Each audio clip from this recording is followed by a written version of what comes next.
Welcome back to another technical deep dive here in the debug zone. Today we're tackling a big question and breaking it down with insights from other users. Hopefully this clears up some misconceptions and helps you get the answer you need. So buckle up, stay a little curious, and let's jump right in.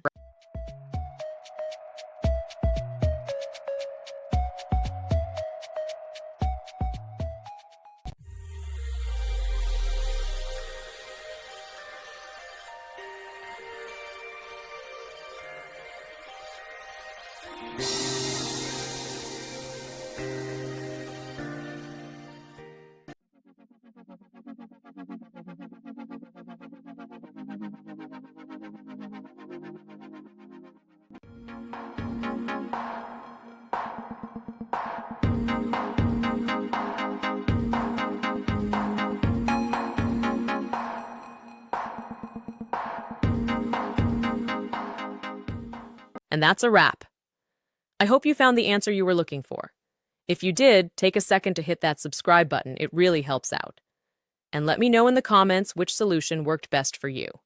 See you next time in the debug zone.